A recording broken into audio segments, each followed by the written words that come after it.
जो लोकसभा की सदस्य निर्वाचित हुई हूँ, सत्यनिष्ठा से प्रतिज्ञा करती हूँ कि मैं विधि द्वारा स्थापित भारत के संविधान के प्रति सच्ची श्रद्धा और निष्ठा रखूंगी।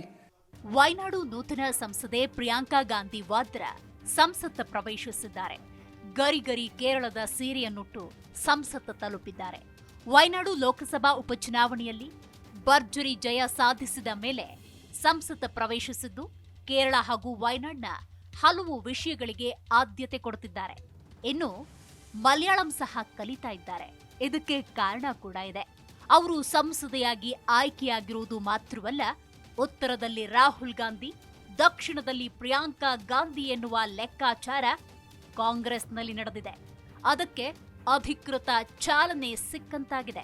ತಮ್ಮ ಚೊಚ್ಚಲ ಚುನಾವಣೆ ಸ್ಪರ್ಧೆಯಲ್ಲೇ 4,04,619 ಮತಗಳ ಭಾರಿ ಅಂತರದೊಂದಿಗೆ ಕಾಂಗ್ರೆಸ್ ನೇತೃತ್ವದ ಯುಡಿಎಫ್ ಅಭ್ಯರ್ಥಿ ಪ್ರಿಯಾಂಕಾ ಗಾಂಧಿ ವಾದ್ರಾ ಗೆಲುವು ಸಾಧಿಸಿದ್ದಾರೆ. ತಮ್ಮ ಚೊಚ್ಚಲ ಚುನಾವಣಾ ಸ್ಪರ್ಧೆಯಲ್ಲೇ ಈ ವರ್ಷದ ಆರಂಭದಲ್ಲಿ ವಯನಾಡು ಲೋಕಸಭಾ ಚುನಾವಣೆಯಲ್ಲಿ ತಮ್ಮ ಸಹೋದರ ರಾಹುಲ್ ಗಾಂಧಿ ಅವರು ಗಳಿಸಿದ ಮತಗಳ ಅಂತರವನ್ನ ಮೀರಿ ಪ್ರಿಯಾಂಕಾ ಗಾಂಧಿ ವಾದ್ರಾ ವಿಜಯ ಪತಾಕೆ ಹಾರಿಸಿದ್ದಾರೆ. ಹೌದು, ವಯನಾಡು ಕ್ಷೇತ್ರದಲ್ಲಿ ಒಟ್ಟು 16 ಅಭ್ಯರ್ಥಿಗಳಿದ್ರು. ಕಾಂಗ್ರೆಸ್ ನೇತೃತ್ವದ ಯುಡಿಎಫ್ ಅಭ್ಯರ್ಥಿ ಪ್ರಿಯಾಂಕಾ ಗಾಂಧಿ ವಾದ್ರಾ ಫಲಿತಾಂಶದ ಮೇಲೆ ಇಡೀ ದೇಶದ ಚಿತ್ತವೇ ಇತ್ತು. ಸಂಪೂರ್ಣ ಮತ ಎಣಿಕೆಯ ಬಳಿಕ ಪ್ರಿಯಾಂಕಾ ಗಾಂಧಿ ವಾದ್ರಾ 6,12,020 ಮತಗಳನ್ನು ಪಡೆದರೆ ಸಿಪಿಐಎಂ ಅಭ್ಯರ್ಥಿ ಸತ್ಯನ್ ಮೊಖೇರಿ 2,07,401 ಹಾಗೂ ಬಿಜೆಪಿಯ ನವ್ಯ ಹರಿದಾಸ್ 1,08,080 ಮತಗಳನ್ನು ಪಡೆದುಕೊಂಡರು. ಈ ಮೂಲಕ ಪ್ರಿಯಾಂಕಾ ಗಾಂಧಿ ವಾದ್ರಾ 4,04,619 ಮತಗಳ ಅಂತರದಿಂದ ಜಯಬೇರಿ ಬಾರಿಸಿದರು.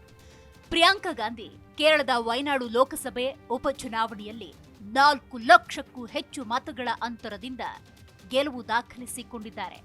ಅಲ್ಲದೆ ಇದೀಗ ಲೋಕಸಭೆಯನ್ನ ಮೊದಲ ಬಾರಿಗೆ ಪ್ರವೇಶ ಮಾಡುವಾಗಲೇ ವಯನಾಡ್ನ ಸಂಸ್ಕೃತಿಯನ್ನ ಲೋಕಸಭೆಯಲ್ಲಿ ಪ್ರತಿನಿಧಿಸುವ ಮೂಲಕ ದಕ್ಷಿಣ ಭಾರತೀಯರ ಹಾಗೂ ಕೇರಳಿಗರಲ್ಲಿ ಸಂತೋಷವನ್ನ ಉಂಟು ಮಾಡಿದ್ದಾರೆ.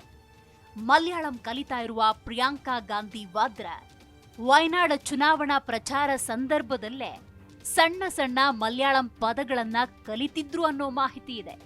ಅಲ್ಲದೆ ವಯನಾಡ್ ಜನ ಹಾಗೂ ನಾಯಕರು ಮಲಯಾಳಂನಲ್ಲಿ ಮಾತನಾಡುವಾಗ ಹಾಗೂ ಮನವಿಗಳನ್ನ ಕೊಟ್ರೆ ನನಗೆ ಅರ್ಥವಾಗಬೇಕು, ಈ ಕಾರಣಕ್ಕಾಗಿ ನಾನು ಮಲಯಾಳಂ ಕಲಿತೀನಿ ಅಂತ ಪ್ರಿಯಾಂಕಾ ಹೇಳಿದ್ದಾರೆ ಎನ್ನಲಾಗುತ್ತೆ. ಇನ್ನು ಪ್ರಿಯಾಂಕಾಗೆ ಈಗಾಗಲೇ ಹಿಂದಿ, ಇಂಗ್ಲಿಷ್, ಫ್ರೆಂಚ್, ಇಟಾಲಿಯನ್ ಭಾಷೆಗಳಲ್ಲಿ ಹಿಡಿತಾ ಇದೆ.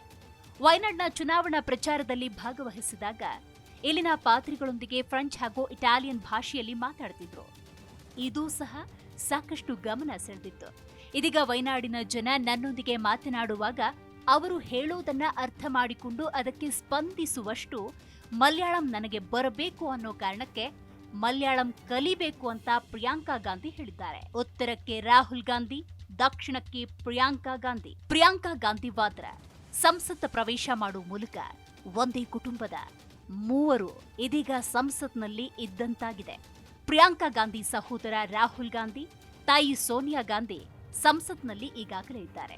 ಇದೀಗ ಪ್ರಿಯಾಂಕಾ ಗಾಂಧಿ ಸಂಸತ್ ಪ್ರವೇಶ ಮಾಡಿದ ಬೆನ್ನಲ್ಲೇ ದಕ್ಷಿಣ ಭಾರತದಿಂದ ಪ್ರಿಯಾಂಕಾ ಗಾಂಧಿ ಪ್ರತಿನಿಧಿಸಿದ್ರೆ, ಉತ್ತರ ಭಾರತದಿಂದ ರಾಹುಲ್ ಗಾಂಧಿ ಕಾಂಗ್ರೆಸ್ ಅನ್ನ ಪ್ರತಿನಿಧಿಸುತ್ತಿದ್ದಾರೆ.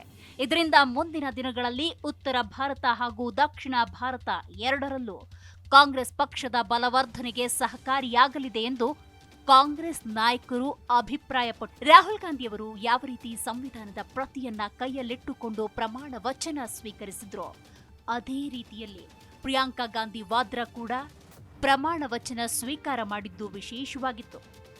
ಹೌದು, ಪ್ರಮಾಣ ವಚನ ಸ್ವೀಕರಿಸುವ ಸಂದರ್ಭದಲ್ಲಂತೂ ಐಎನ್ಡಿಎ ಮೈತ್ರಿಕೂಟದ ಸದಸ್ಯರಿಂದ ಭಾರೀ ಕರತಾಡನ ವ್ಯಕ್ತವಾಯಿತು.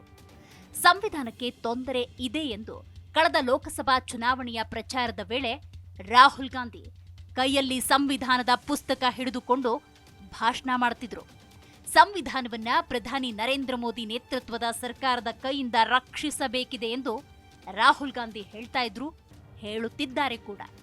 ಕಾಂಗ್ರೆಸ್ ಪ್ರಧಾನ ಕಾರ್ಯದರ್ಶಿಯೂ ಆಗಿರುವ ಪ್ರಿಯಾಂಕಾ ಗಾಂಧಿ ವಯನಾಡು ಕ್ಷೇತ್ರದಲ್ಲಿ ಗೆಲುವನ್ನ ಸಾಧಿಸುವ ಮೂಲಕ ಚುನಾವಣಾ ರಾಜಕೀಯಕ್ಕೂ ಎಂಟ್ರಿಯಾದ್ರು, ಲೋಕಸಭೆಗೂ ಎಂಟ್ರಿಯಾಗಿದ್ದಾರೆ. ಹೌದು, ಪ್ರಿಯಾಂಕಾ ಗಾಂಧಿ ಲೋಕಸಭೆಗೆ ಪ್ರವೇಶಿಸುವ ಮೂಲಕ ನೆಹರು ಗಾಂಧಿ ಕುಟುಂಬದ 9ನೇ ಸಂಸದೆಯಾಗಿ ಪ್ರವೇಶ ಪಡೆದುಕೊಂಡಂತಾಗಿದೆ.